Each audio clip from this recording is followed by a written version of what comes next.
आता है। बेरोजगारी इस देश में कितनी भयंकर है। हमारी सरकार ये कहती है कि 2 हाथों से काम करने वाले भारत में 64 करोड़ लोग रहते हैं, जिनके 2 हाथों में दम है काम करने का। माने काम करने की उम्र जिन लोगों की है, ऐसे 64 करोड़ लोग इस देश में हैं। अंग्रेजी में इसको कहा जाता है वर्किंग एज।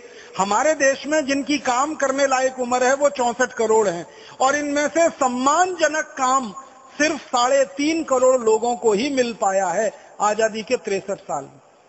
जिसको हम कहते हैं सम्मानजनक रोजगार, वो सिर्फ भारत में 3.5 करोड़ लोगों को है।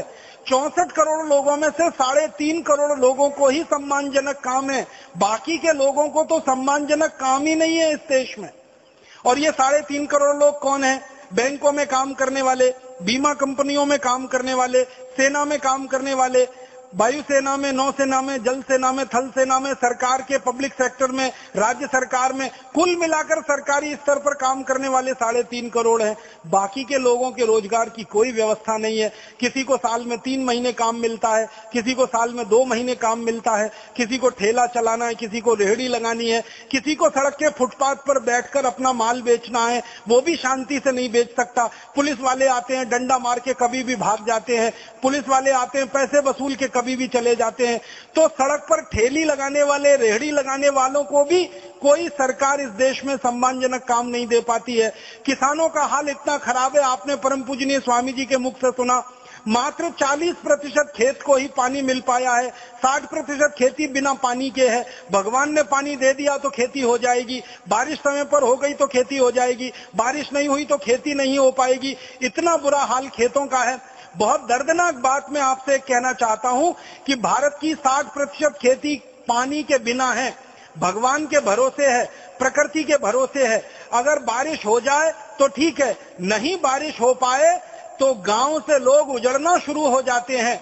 और सरकार के आंकड़े हैं कि हर 1 मिनट में 30 गांव के लोग गांव छोड़कर शहर भाग जाते हैं। वो झुग्गी झोंपड़ियों की जनसंख्या बढ़ाते हैं, फिर झुग्गी झोंपड़ियां बसना शुरू हो जाती हैं, क्योंकि गांव में बारिश नहीं हुई ठीक से, खेत में कुछ पैदा होगा नहीं, रोटी तो खानी है, पेट की आग तो बुझानी है, तो लोग शहर में जाते हैं, मुंबई में जाते हैं, धारावी में रहना शुरू करते हैं, बेंगलोर में जाते हैं, दिल्ली में जाते हैं, झोंपड़ पट्टियों में रहना शुरू करते हैं।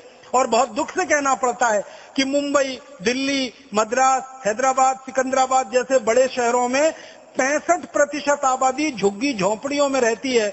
और उन झुग्गी झोंपड़ियों में रहती है जहां 10 बाई 10 फीट की एक छोटी सी खोली होती है, उसमें 8-10 आदमी भेड़ बकरी की तरह से रहते हैं। कीचड़ होता है, नाली होती है, कुत्ते होते हैं, बदबूदार स्थिति होती है। मैं तो धारावी की झोंपड़ पट्टियों में इतनी बार गया हूं, आप अगर जाएं तो नाक पर रूमाल रखे बिना 1 मिनट वहां खड़े नहीं हो सकते। आप कल्पना करिए कि लोग वहां सालों साल अपनी जिंदगी गुजार देते हैं, क्योंकि गांव से पूरी तरह से बेघर होकर, उजड़कर वो शहर में आए हैं, क्योंकि गांव में रोजगार की कोई व्यवस्था नहीं है, क्योंकि गांव में खेतों को पानी नहीं है, क्योंकि खेतों में कोई उत्पादन की स्थिति नहीं है, गांव में रोजगार का कोई साधन नहीं बन पाया। सरकार की नीतियां ऐसी नहीं है जो गांव में रोजगार का बढ़ावा कर सके। तो गांव उजड़ रहे हैं और शहरों में आकर झोंपड़ पट्टियों की संख्याएं बढ़ रही हैं, रहने वाले लोगों की दुर्दशा वहां पर है। तो ऐसी नीतियां जब इस देश में चल रही हो और इतनी खराब हालत हो, तो क्यों नहीं क्रांति होनी चाहिए इस देश में? क्यों नहीं बगावत होनी चाहिए इस देश में? क्यों नहीं व्यवस्था बदलने की बात होनी चाहिए? क्यों नहीं कानून बदलने की बात होनी चाहिए?